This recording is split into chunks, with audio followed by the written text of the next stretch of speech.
للہ رب العالمین والصلاة والسلام علی قائد الغر المحجلین نبینا محمد وعلی آلہ وصحبہ اجمعین وبعد۔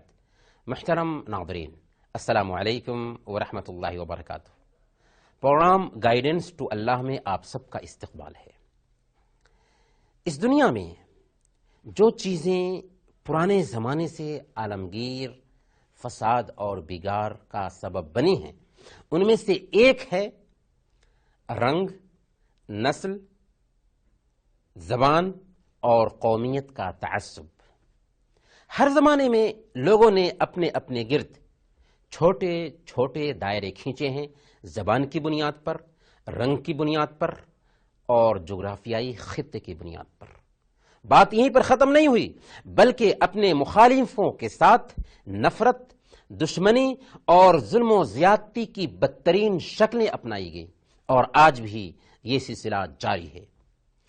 پچھلے دنوں ہندوستان کی ریاست بہار کے وزیر اعلیٰ، جو دلت طبقہ سے تعلق رکھتے ہیں، ایک مندر میں پوجا کے لیے گئے۔ پوجا کر کے جب نکل گئے تو مندر کے پجاریوں نے باضابطہ اس مندر کو دھلوایا کہ مندر اچھوت ہو گیا ہے۔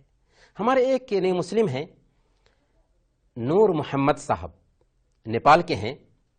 انہوں نے اسلام اس لیے قبول کیا کہ انہوں نے دیکھا ہندو دھرم میں جاتی واد کو، ہندو دھرم میں چھوت چھات کو۔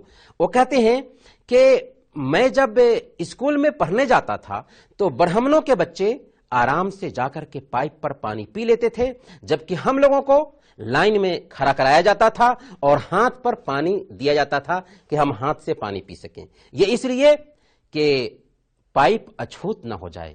اللہ کا شکر ہے کہ ہم نے اسلام قبول کیا ہے، جس کے اندر اس طرح کا تصور بالکل نہیں پایا جاتا۔ جی ہاں، اسلام دین فطرت ہے، اس لیے ایک انسان کو یہ حکم دیتا ہے کہ ذات کی بنیاد پر، رنگ کی بنیاد پر، نسل کی بنیاد پر کوئی بھید بھاؤ نہ رکھے۔ اللہ رب العالمین نے بیان فرمایا سورہ الحجرات آیت نمبر 11، یا ایھا الناس انا خلقناکم من ذکر وانثی وجعلناکم شعوبا وقبائل لتعارفوا ان اکرمکم عند اللہ اتقاکم۔ اے لوگو، ہم نے تم سب کو ایک مرد اور ایک عورت سے پیدا کیا ہے اور الگ الگ قبیلوں اور برادریوں میں بانٹ دیا تاکہ تم ایک دوسرے کو پہچان سکو۔ تم میں اللہ رب العالمین کی نظر میں سب سے زیادہ عزت والا وہ ہے جو اللہ رب العالمین سے سب سے زیادہ ڈرنے والا ہو۔ اللہ کے نبی صلی اللہ علیہ وسلم حجۃ الوداع کے موقع سے یہی پیغام دے رہے تھے، یا ایھا الناس الا ان ربکم واحد وان اباکم واحد الا لا فضل لعربی على عجمی ولا لعجمی على عربی ولا لاسود على احمر ولا لاحمر على اسود الا بالتقوى۔ اے لوگو، تمہارا باپ ایک ہے، تمہارا رب بھی ایک ہے۔ کسی عربی کو کسی عجمی پر، اور کسی عجمی کو کسی عربی پر، کسی کالے کو کسی گورے پر، اور کسی گورے کو کسی کالے پر کوئی فضیلت نہیں۔ اگر فضیلت کا معیار ہو سکتا ہے تو صرف اور صرف تقوی ہے۔ محترم ناظرین، ہماری بات جاری رہے گی، لیکن ایک چھوٹے سے بریک کے بعد۔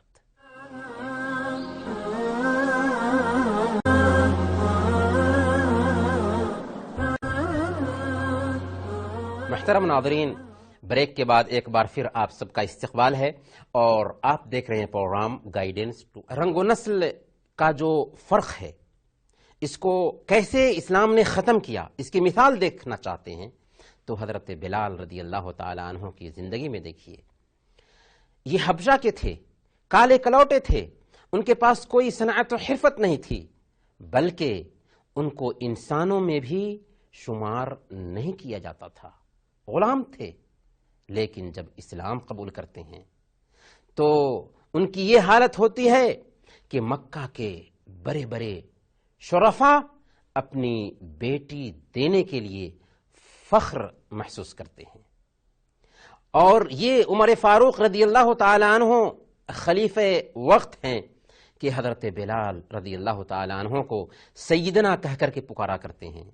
حضرت ابوبکر صدیق رضی اللہ تعالی عنہ کو جب حضرت بلال رضی اللہ تعالی عنہ پکارتے تو حضرت ابوبکر صدیق رضی اللہ تعالی عنہ لبیک کے ذریعے جواب دیتے تھے، جو احترام کا ایک کلمہ ہے۔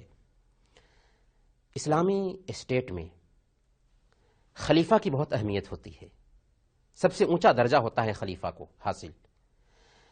حضرت عمر فاروق رضی اللہ تعالی عنہ نے اپنے اخیر وقت میں یہ تاریخی جملہ کہا تھا کہ اگر آج حذیفہ کے غلام سالم رضی اللہ تعالی عنہ زندہ ہوتے تو میں ان کو خلیفہ بناتا۔ جی ہاں، اسلام میں رنگ و نسل کے فرق کا وجود نہیں، اسلام ہر طرح کے بھید بھاؤ اور چھوت چھات کو ختم کرتا ہے۔ آپ اسلام کے ارکان پر ہی غور کر کے دیکھ لیجئے کہ کیسے اسلام ہر طرح کے بھید بھاؤ کو ختم کرتا ہے۔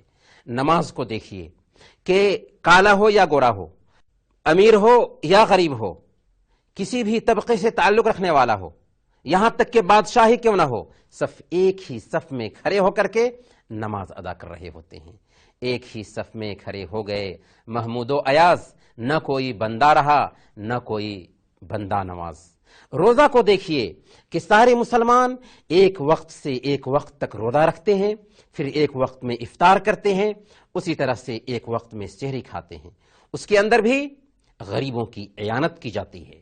زکوٰۃ کو دیکھیے کہ یہ ہے ہی غریبوں کی اعانت اور مدد کے لیے۔ حج کو دیکھیے تو اس کے اندر آفاقی تصور پایا جاتا ہے اور ہر طرح کے چھوت چھات اور بھید بھاؤ کو ختم کیا گیا ہے حج میں۔ چنانچہ ایک آدمی جب حج میں جاتا ہے تو مختلف ملکوں سے ان کا تعلق ہوتا ہے، ان کی زبانیں الگ ہوتی ہیں، ان کا رنگ الگ ہوتا ہے، ان کی تہذیب الگ ہوتی ہے، لیکن ایک ہی لباس میں سب ہوتے ہیں، ایک ہی امام کے پیچھے سب لوگ نماز ادا کرتے ہیں اور ایک ہی تلبیہ سب کی زبان پر ہوتی ہے۔ یہی وجہ ہے کہ امریکہ میں افریقی نسل کا لیڈر میلکم ایکس جب اسلام قبول کرتا ہے اور اس کے بعد حج کے لیے آتا ہے، وہاں پر وہ دیکھتا ہے رنگ و نسل کے فرق کے باوجود سب کو ایک شکل میں کہ سب کے سب ایک جگہ پر اکٹھا ہیں، ایک امام کے پیچھے نماز ادا کر رہے ہیں، ایک ہی تلبیہ سب کی زبان پر ہے، تو پکار اٹھتا ہے، یہ ہے رنگ و نسل کے مسئلے کا بہترین حل۔ جی ہاں، اسلام ہی رنگ و نسل کے مسئلے کا بہترین حل پیش کرتا ہے، اس کے علاوہ کسی بھی نظام کے پاس یہ حل نہیں ہے۔ وصلی اللہ علی نبینا محمد وعلی آلہ وصحبہ اجمعین۔